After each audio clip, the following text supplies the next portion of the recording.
has given me everything, and more than all, it has given me immense satisfaction. There are huge good things which have happened in the last 60 years, but many bad things have happened. Really, I am proud of our country, and people from our country have earned a great name in India and elsewhere. We have taken to the villages by this Panchayat Raj Act only corruption and politics. Dream of a great country, that my country will become a developed country by 2030. India should encourage rural liberalization.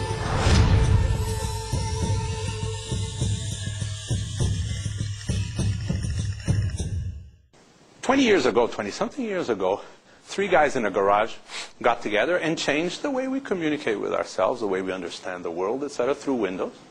Right from the day of our independence to the present date, I am sorry to tell that we have failed in our plan. The issues were many. There was problem with labor. There was, of course, the union problem that we had there. There was a problem because we had no funds. It was a place that was really sinking at that time.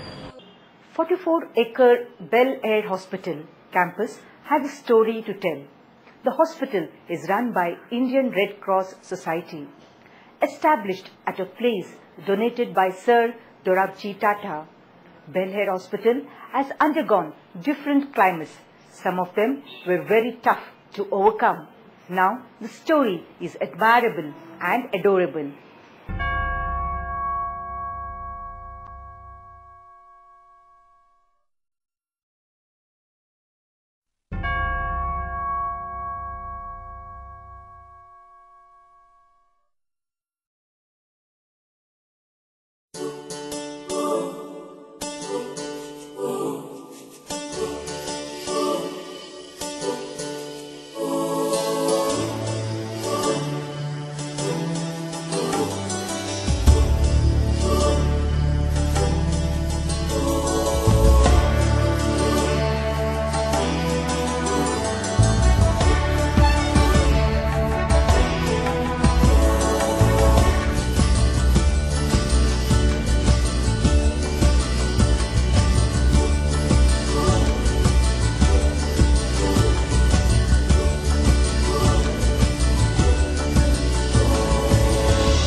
Bel-Air Hospital is situated in Panchgani on 44 acres of land donated by Sir Dorabji Tata.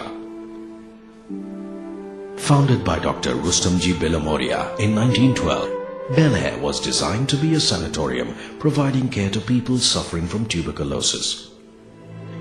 For people who were rejected by society due to the stigma associated with the disease.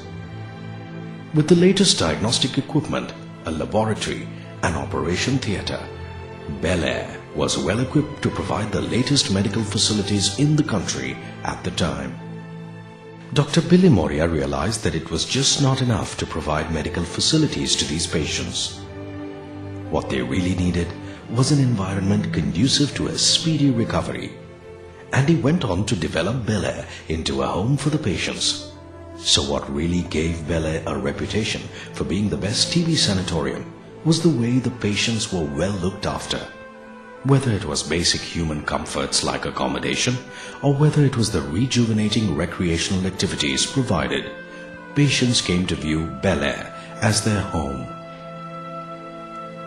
And right from its inception, the vision of Bel-Air was very clear: to provide free or concessional treatment to the needy and the poor. For almost a century, the vision of Bel-Air still holds good and is now extended to include people who suffer discrimination due to HIV/AIDS. This is the story of Bel-Air, the story of a hospital that saved thousands of people from death, people who lived a fruitful life after recovery. Bel-Air's medical team saw a new entrant in the late 1940s. Dr. Bilamoria's son, Bommy, followed family tradition and went on to become one of the best-known surgeons in the country and at Bel-Air. However, tragedy struck the founder family when Dr. Bommi Belair passed away. It was a shock for the founder doctor, who, left without a successor, decided to hand over the institution to the Indian Red Cross Society.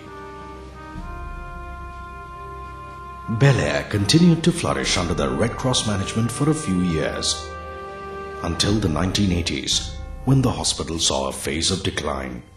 The issues were many. There was problem with labor. There was, of course, the union problem that we had there. There was a problem because we had no funds. It was a place that was really sinking at that time. By 1990, Bel-air bore no resemblance to the flourishing sanatorium it had once been. The entire campus was filled with overgrown weeds. Out of the 50-odd cottages, only 2 were functional, with not even 25 patients. There was absolutely no medical staff. Bel-air was on the verge of a shutdown. It was at a time like this that a priest from the missionary congregation of the Blessed Sacrament stumbled upon Bel-air on a chance visit to Panchgani. Father Tommy immediately saw the potential of the place and decided to approach the Red Cross authorities with a proposal. I just told them, put me in this place, I will work for you 1 rupee per month. That's how it all started happening. Red Cross entrusted the administration of Bel-air to the congregation and appointed Father Tommy as the administrator. This started the revival phase of Bel-air, a phase that was fraught with challenges at every step. There was not a single doctor working here. The first doctor I brought in was a friend of mine who offered to work here for a year or so, absolutely free, because I didn't have money at all. It was definitely not easy for Father Tommy and his team to run a crumbling estate, especially since he also had to battle severe opposition from local authorities and political parties. He had very bad times there. And instead of walking out, which most people would have done, he stuck on. I didn't have a kind of real master plan. One day we were clearing these bushes in the campus. What emerged was a pillar of donation in which it was written, Dalketh Estate, donated by Sir Dorabji Tata. That is how I knew. I came to know that there is a Sir Dorabji Tata Trust managed by his own very close friend and biographer, Rusi Lala. I briefed him about Bel-air and asked for help. He asked me, Father, how much money do you want? So I asked him, at least 5 lakhs rupees. Handed over to me a check of rupees 20 lakhs. I couldn't believe it. Then he asked me, Father Tommy, do you know why I am helping you? You are predestined by God to go to Panchgani and do this noble work of redeeming this hospital. And I am created by God and I am predestined by God to help you in this great work. And that's why I am helping you. I want to tell you, this was a point of transition for me. As repairs started and the need for resources grew, help came in the form of people touched by the healing hand of Bel-air.